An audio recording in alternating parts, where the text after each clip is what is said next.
राजस्थान के सूखे पथरीले इलाकों में एक नाम है लक्ष्मणगढ़। और लक्ष्मणगढ़ की उन्हीं पहाड़ियों की गोद में बसा है एक छोटा सा गांव, भात गांव। आज से कोई 20-25 साल पहले की बात है। उस वक्त ये गांव और भी सुनसान हुआ करता था। सूरज ढलते ही गांव की गलियां सुन्न हो जाती थीं। हर घर के दरवाजे समय से पहले बंद हो जाते थे, खिड़कियों के पल्ले भिड़ जाते थे और चूल्हे की आग के पास दबी जुबान में लोग सिर्फ एक ही चीज की बात करते थे, गांव के बिल्कुल छोर पर बना वो पुराना आधा जला हुआ मकान। कहते थे उस मकान में एक दुल्हन का भूत रहता है। नाम था उसका लच्छी।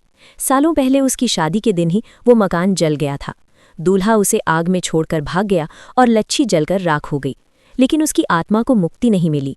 वो अब भी उसी मकान में अपने दूल्हे के इंतजार में रोती है, ऐसी मान्यता थी। लेकिन गांव के लड़कों को इससे क्या, उनकी जवानी तो किसी भूत प्रेत से नहीं डरती। और इन्हीं में से एक था रघु। उम्र 18 साल, कद काठी का पक्का, आंखों में शैतानी और जुबान पर घमंड। उसके बाप ने उसे बिगाड़ रखा था। इकलौता बेटा था, जो मांगा वो मिला, जो किया सहा गया। गांव की गलियों में रघु की बदनामी थी। शाम ढलते ही उसकी मंडली जमा हो जाती, दारू की बोतलें, गंदे मजाक और बेहुदा हरकतें। गांव की लड़कियां उसे देखते ही रास्ता बदल लेती थीं। बुजुर्ग सिर्फ सिर हिलाकर रह जाते। रघु तालाब के किनारे दोस्तों के साथ बैठा है, शराब पी रहा है। ऊंची आवाज में, अरे उस भूतिया मकान की सुन लो, बेवकूफ बना रखा है गांव वालों को। एक मरियल औरत के भूत से डरते हैं सब। मैं उसके सामने जाकर तमाचा मार दूं तो वो हवा में गायब हो जाए, देखना। चुप कर रघु, बुरा मान जाती है वो। कहते हैं वो किसी को अपना बना लेती है। अपना बना लेती है तो क्या हुआ, औरत है तो औरत ही होगी, चाहे जिंदा हो या मुर्दा। देखना एक दिन मैं उसी मकान में सोकर दिखाऊंगा। ये बात सिर्फ शेखी नहीं थी। रघु के मन में वो मकान और उसकी कहानी एक जुनून बन चुकी थी। एक ऐसा जुनून जो उसे मिटा देगा, ये उसे नहीं पता था। वो रात अमावस्या की थी। आसमान में न चांद था न तारे, घुप अंधेरा। हवा के झोंके ऐसे आ रहे थे जैसे कोई बदले की आग में सांस ले रहा हो। रघु ने उस रात खूब शराब पी रखी थी। उसके दोस्तों ने उसे घर जाने को कहा, लेकिन रघु की निगाहें उस मकान पर टिकी थीं। आज रात मैं सबको दिखा दूंगा, उस भूतनी को अपने सामने झुकते हुए देखूंगा। दोस्त, रघु पागल मत हो, बहुत हो गई शराब, चल घर चलते हैं। लेकिन रघु ने उनका हाथ झटक दिया। वो उठा और लड़खड़ाते कदमों से उस मकान की तरफ बढ़ गया। दोस्तों ने आवाज लगाई पर वो पीछे नहीं मुड़ा। वो सिर्फ आगे बढ़ता गया, उस अंधेरे की तरफ जहां से कोई वापस नहीं लौटा था। रघु ने उस मकान का टूटा हुआ दरवाजा धक्का देकर खोला।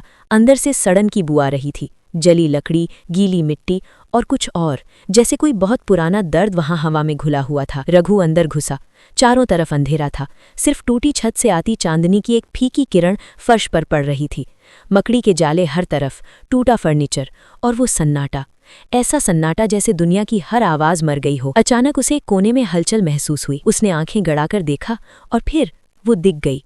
एक औरत, लाल जोड़े में, हाथों में मेहंदी, सिर पर घूंघट, लेकिन घूंघट में से झांकती आंखों से आंसू बह रहे थे। वो धुंधली थी, पारदर्शी, मानो धुएं से बनी हो, फिर भी बिल्कुल असली लग रही थी। इतनी खूबसूरत कि देखता ही रह जाए। रघु की सांस अटक गई, पर डर के मारे नहीं, बल्कि उसके मन में वही शैतानी विचार कौंध गया। लच्छी ने धीमी दर्द भरी आवाज में कहा, बेटा, यहाँ मत आया करो, ये मेरी जगह है, मैं तुम्हें सताना नहीं चाहती। रघु ठहाका मारकर हंसा। बेटा? मैं तेरा बेटा? ओए, मैं तो तेरा दूल्हा बनने आया हूं। रघु ने शराब के नशे में अपनी सारी इंसानियत खो दी थी। उसने लच्छी की तरफ हाथ बढ़ाया। लच्छी पीछे हटी। उसकी आंखों से आंसू सूख गए। उनमें एक अजीब सी चमक आ गई, डर नहीं बल्कि चेतावनी। बेटा, मैं तुझे माँ की तरह समझा रही हूँ, तू मेरे साथ गलत मत कर, मैं तेरा कुछ नहीं बिगाड़ूंगी, बस यहाँ से चला जा। लेकिन रघु ने एक न सुनी। वो आगे बढ़ा। उसकी बदमाशी भरी हंसी उस खंडहर में गूंज रही थी। चुप रह, तू तो मेरे हाथ लग गई, अब तो मेरी रखेल रहेगी, समझी? उसने एक झटके में लच्छी की कलाई पकड़ ली। उसे लगा जैसे उसने बर्फ पकड़ ली हो, इतनी ठंडी, इतनी बेजान। फिर भी उसका हौसला कम नहीं हुआ। उसने उसे जमीन पर पटक दिया। उस रात उस खंडहर में एक आत्मा के साथ वो सबसे बुरा काम हुआ जो कोई इंसान कर सकता है। लच्छी की आत्मा ने कोई आवाज नहीं की, वो सिर्फ चुपचाप सहती रही। लेकिन उसकी चुप्पी उस दर्द से भरी थी जिसे शब्दों में बयान नहीं किया जा सकता। जब रघु ने अपना काम खत्म किया तो वो उठा। उसने लच्छी की तरफ देखा जो अब जमीन पर सिकुड़ी पड़ी थी, और फिर उसने वो शब्द कहे जिसने उसकी किस्मत पर मुहर लगा दी। देखा, मैंने भूत को अपना बना लिया, अब तो तू मेरी रखेल है, समझी? वो ठहाका मारता हुआ वहां से बाहर निकल गया। अगली सुबह रघु नहीं उठा। उसकी माँ ने देखा कि वो बिस्तर पर पड़ा है, लेकिन उसकी आंखें खुली हैं। खुली ही नहीं, फटी हुई हैं। उनमें कोई रोशनी नहीं थी, सिर्फ खालीपन था। माँ रोते हुए, रघु, रघु बेटा, बोल तो सही, तुझे क्या हुआ? रघु के मुंह से सिर्फ बुदबुदाहट निकली। मुझे मत छुओ, मुझे मत छुओ, वो आ रही है लाल जोड़े में, वो मुझे छू रही है, ठंडे हाथ। पूरे गांव में हड़कंप मच गया। डॉक्टर को बुलाया गया। डॉक्टर ने पूरा चेकअप किया, लेकिन हैरान रह गया। डॉक्टर, ये आदमी शारीरिक रूप से बिल्कुल ठीक है, न बुखार न कोई बीमारी, लेकिन इसका दिमाग ये कहीं और है। इसके अंदर की रोशनी बुझ गई है। 3 दिन बीत गए। रघु ने न खाना खाया न पानी पिया। वो सिर्फ एक ही चीज बार बार बुदबुदाता रहा, वो आएगी और वो मुझे ले जाएगी। तीसरे दिन सुबह रघु के घर से चीख निकली। रघु की चारपाई खाली थी, दरवाजा टूटा हुआ था। गांव वालों को अंदाजा हो गया कि वो कहाँ गया होगा। कुछ लोगों ने हिम्मत की और उस भूतिया मकान की तरफ भागे। मकान के अंदर घुसते ही उनके होश फाख्ता हो गए। रघु वहां पड़ा था, लेकिन उसकी लाश किसी इंसान की नहीं लग रही थी। उसका शरीर सूख कर कांटा हो गया था, जैसे उसके अंदर का हर एक कतरा खून चूस लिया गया हो। उसकी आंखें इतनी फटी हुई थीं कि लगता था कभी भी बाहर निकल आएंगी। उसके चेहरे पर खौफ की जो शक्ल थी, वो देखकर मजबूत से मजबूत आदमी की भी रूह कांप जाती। उसके मुंह पर चीख जमी हुई थी, ऐसी चीख जो कभी निकल ही नहीं पाई। लेकिन सबसे डरावनी चीज उसकी लाश के पास पड़ी थी।